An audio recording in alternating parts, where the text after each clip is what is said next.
کہ پچھلے 6 ماہ میں جب سے یہ رجیم چینج کانسپریسی ہوئی ہے اور جو حالات اب بن رہے ہیں، جو لوگوں کا غم و غصہ ہے، یہ عمران خان پہلے بھی اس عدالت کے نوٹس میں معزز چیف جسٹس صاحب لا چکے۔ نہ صرف یہ، صحافیوں کے ساتھ جو کچھ ہوا انتہائی ادب کے ساتھ، محترم چیف جسٹس صاحب میں بھی آپ سے گزارش کرتا ہوں کہ میں نے بھی آپ کو ایک خط لکھا تھا، اور یہ خط جب میں نے آپ کو جب لکھا تھا، اس کی جو تاریخ ہے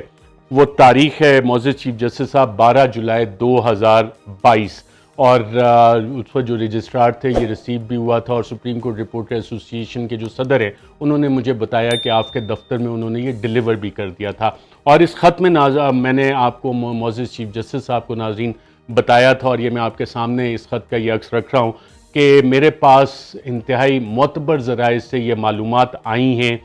کہ کچھ شرپسند عناصر انہوں نے مجھے جعلی مقدموں میں ملوث کرنے کا پلان بنایا ہے، نہ صرف مجھے، دیگر صحافیوں کو بھی، انہیں اغوا کرنے کا، ان کو جبری طور پہ گمشدہ کرنے کا یا انہیں مارنے کا، اور یہ پلاننگ کی ہے چند شرپسند عناصر نے۔ معزز چیف جسٹس صاحب یہ میں نے آپ کو 12 جولائی کو یہ خط آپ کو بھیجا تھا، اور اس میں نے استدعا کی تھی کہ مجھے انصاف چاہیے اور مجھے عدالت کی پروٹیکشن چاہیے، اور میں نے اس میں نام کیا لکھے تھے معزز چیف جسٹس صاحب، اس کے بعد آپ خود دیکھ لیں کہ یہ واقعات ہوئے، اور ابھی بھی جو بچت ہوئی ہے ہم آپ کے شکر گزار ہیں کہ عدالتوں نے، لوئر جوڈیشری نے، ہائی کورٹس نے انصاف فراہم کیا، لیکن آپ کے پاس بھی یہ پڑا ہے مکمل جسٹس کے لیے۔ اور اس میں نے کہا تھا کہ یہی پلاننگ جن اور صحافیوں کے بارے میں کی گئی ہے، اس میں عارف حمید بھٹی کا نام میں نے لکھا۔ عارف حمید بھٹی کو کن حالات میں جبری طور پہ آف ایئر کیا گیا، وہ بھی معزز چیف جسٹس صاحب عارف حمید بھٹی کو بلائیں، زبیر چٹھا کو بلائیں، پوچھیں ان سے کہ کیوں انہوں نے آف ایئر کیا، اور عدالت میں حلف لے کے یہ بیان دیں۔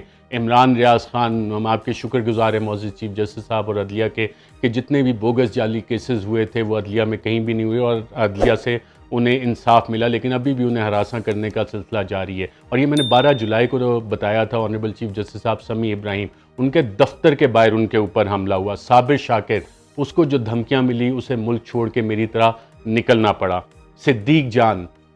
Doctor Moeed Pirzada, Jamil Farooqi and few others, Jamil Farooqi کے ساتھ آنریبل چیف جسٹس صاحب جو کچھ ہوا ان کے ساتھ بھی وہی ہوا کہ برہنہ کر کے ان کو تشدد کیا گیا، اور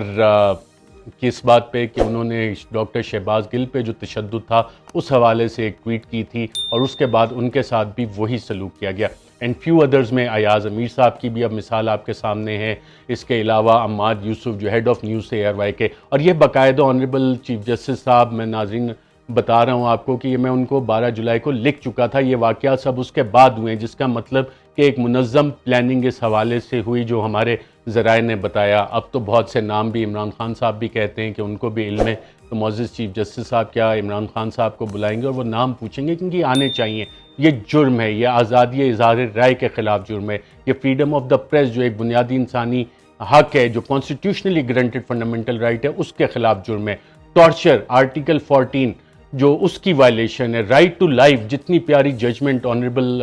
جسٹس منیب اختر نے لکھی ہے رائٹ ٹو لائف کے حوالے سے، باقی چیزیں اس میں بتائیں، اور فنڈامنٹل رائٹس کس طرح سے فلاور کرتے ہیں، تو ہم بھی یہاں پہ ہی موجود ہیں، ہم بھی انصاف کے طلبگار ہیں۔ پوری قوم آپ کی طرف دیکھ رہی ہے، معزز چیف جسٹس صاحب، سپریم کورٹ آف پاکستان کی طرف، کہ آئین کے آرٹیکل 187، 184(3) اور آرٹیکل 190 کے تحت مکمل انصاف کیا جائے۔ ناظرین اب تک کے لیے اتنا ہی، اپنا بہت بہت خیال رکھیے گا، اجازت دیجیے، اللہ حافظ۔